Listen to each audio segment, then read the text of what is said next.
नमस्कार, जय हिंद, वंदे मातरम। दोस्तों, मैं भारत नागपाल इस समय मौजूद हूँ इंडियन नेशनल लोकदल के भादुगढ़ इकाई के दफ्तर पर, जहाँ पर मौजूद हमारे सामने पूर्व में विधायक रहे और प्रदेश अध्यक्ष आईएनएलडी पार्टी के चौधरी नफे सिंह राठी जी।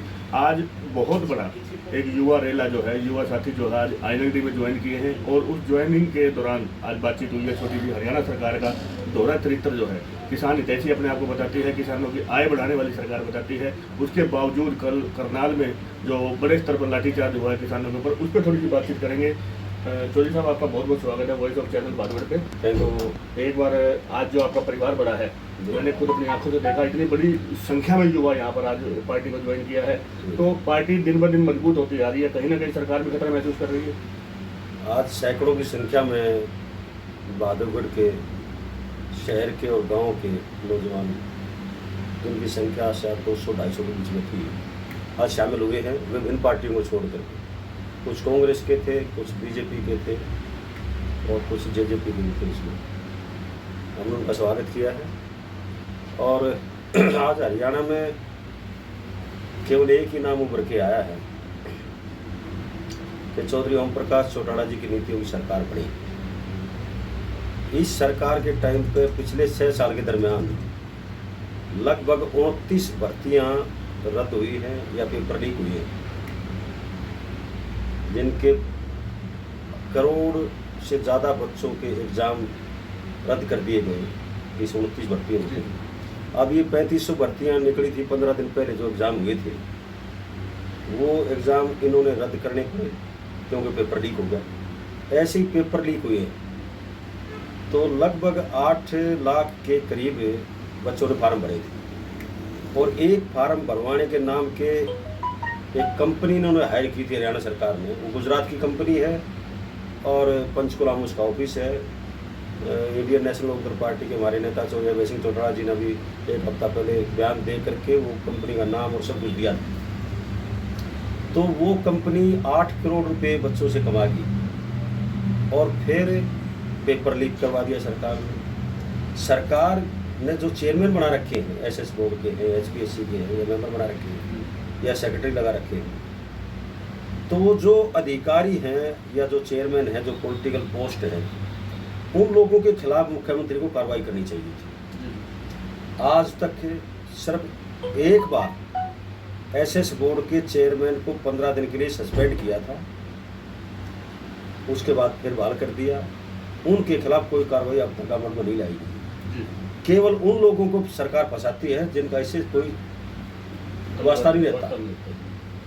इतनी बड़ी संख्या में रिस्पॉन्सिबिलिटी किसकी, जिम्मेवारी किसकी है? माननीय मुख्यमंत्री की है। इतनी बड़ी संख्या में आज यहाँ पे युवा देखे हमने और शहर भर में भी हम देखते हैं, प्रदेश स्तर पर या पूरे देशव्यापी जो है एक रुझान दिखाई दे रहे हैं कि आपको 3 कृषि कानून, महंगाई, बेरोजगारी और भ्रष्टाचार मुक्त जो भारत था इनका सपना, उसको लेकर के कहीं ना कहीं जनता में आक्रोश है और भाजपा जितनी तेजी से आई थी उतना ही इसकी लोकप्रियता घटती जा रही है। जितनी तेजी से आई थी उससे 4 गुना ज़्यादा स्पीड से नीचे जा रही है और इनके दिमाग में भी आती नहीं ये बात है, क्योंकि इनको सत्ता का नशा है। कल करनाल में जो किसानों के ऊपर लाठीचार्ज हुआ और जिन अधिकारियों ने लाठीचार्ज के आदेश दिए और उन्होंने ये कहते हुए वीडियो वायरल हुई उन अधिकारियों की कि सिर फोड़ देना उनका, तो ये कौन से कानून में लिखा है? इंग्लिश के एक प्रतिष्ठित अखबार के अंदर उस एसडीएम की तुलना जनरल डायर से की गई है। कल माननीय प्रधानमंत्री जी ने जलियांवाला बाग के नवीनीकरण का उद्घाटन भी किया है और कल ही किसानों के ऊपर लाठीचार्ज हुआ है, बुरी तरह से पीटा गया है निर्दोष किसानों को। तो ये मैं कहूँगा कि मीडिया के बंधु भी इस बारे में ज़रूर किसानों का, गरीबों का पक्ष ज़रूर रखें।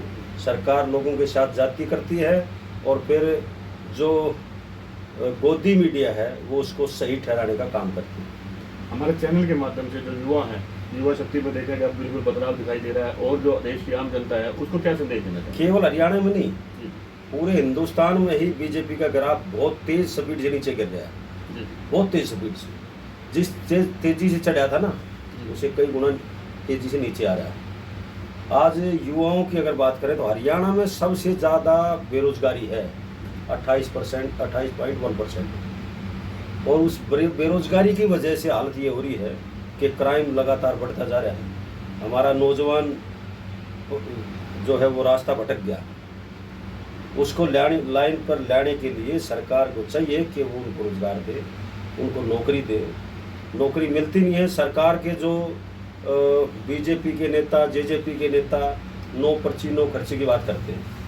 मैं उन्हीं से पूछना चाहता हूँ कि इस 6 साल के दरमियान सरकार ने जो 29 भर्तियाँ रद्द हुई हैं या पेपर लीक होकर के रद्द हुए हैं, उन दोषियों के खिलाफ सरकार ने क्या कार्रवाई की? जो धान घोटाला हुआ, शराब घोटाला हुआ, रजिस्ट्री घोटाला हुआ, ये अनेक जो घोटाले हुए हैं, माननीय मुख्यमंत्री जी बयान तो दे देते हैं कि हम इनकी जांच कराएंगे, जांच रिपोर्ट को सार्वजनिक नहीं करते हैं। क्यों नहीं करते सार्वजनिक? ताकि लोगों को असलियत का पता नहीं लग जाए, तो सार्वजनिक नहीं करते हैं। आज भ्रष्टाचार चरम सीमा पर है। आप रजिस्ट्री कराने चले जाओ, हरियाणा के किसी तहसील में चले जाओ, आप कहते तो ऑनलाइन रजिस्ट्री होंगी, लेकिन ऑनलाइन के नाम पर किस तरह से लोगों को लूटा जा रहा है, ये जो जिनका वास्ता इससे पड़ता है उनको अच्छी तरह से पता है। किस तरह से पेंसिल पर मार्क करवाने की परंपरा इन्होंने शुरू की है कि मार्क करवा दो तब जाकर के रजिस्ट्री हो। पेंसिल पे कोने पे पेंसिल से अधिकारी लिख देंगे, दस्तखत कर देंगे, और जो पैसे देगा उसकी रजिस्ट्री करके पेंसिल से उसको बिठा देंगे। ये काम चले। 300 रुपये गज से कोई रजिस्ट्री कम करा के दिखाओ, एक रजिस्ट्री करा दो 300 रुपये गज से कम तहसीलदार लेता ही नहीं। ये पैसे तहसीलदार अकेला नहीं खाता, ऊपर तक जाते हैं। सीएम विंडो का बहाना बनाती है सरकार कि हमने सीएम विंडो शुरू कर दी, कंप्लेंट दो। अब सीएम विंडो की कंप्लेंट को दफ्तर दाखिल करने के लिए इन्होंने अपने पार्टी के कार्यकर्ताओं की ड्यूटी लगा दी, सहायक लगा दी, सहायक बीजेपी के लोग, उनको पता नहीं क्या नाम दिया। अब वो लिख कर दे देंगे तो वो सीएम विंडो की शिकायत जो रद्द हो जाती है। आज मैं अगर बहादुरगढ़ का जिक्र करूँ तो बहादुरगढ़ में तो पिछले 5 साल में नगर परिषद में बीजेपी और कांग्रेस ने दोनों ने बहादुरगढ़ के लोगों को लूटने का काम किया है, बुरी तरह से लूटा है। कई 100 करोड़ का घोटाला, अगर जांच हो तो कई 100 करोड़ का घोटाला। भाजपा का एमएलए था पिछले 14 से 19 तक, और कांग्रेस की चेयरपर्सन।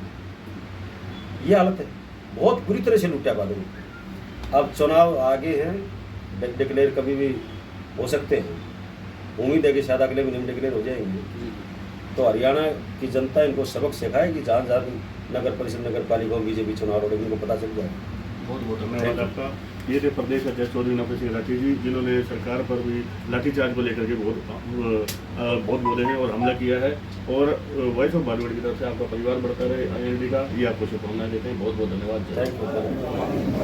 जी, ये छोटा ट्रेलर है, आप बच्चों के साथ खड़े रहो, पूरा शहर इकट्ठा कर देंगे। हमें उम्मीद नहीं, भरोसा है कि युवा शक्ति जब भी इन्होंने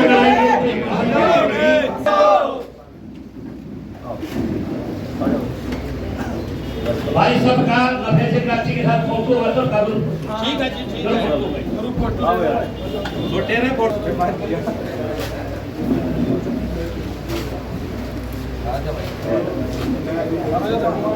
चौधरी नवप्रीत सिंह राठी जिंदाबाद, चौधरी नवप्रीत सिंह राठी जिंदाबाद, जिंदाबाद।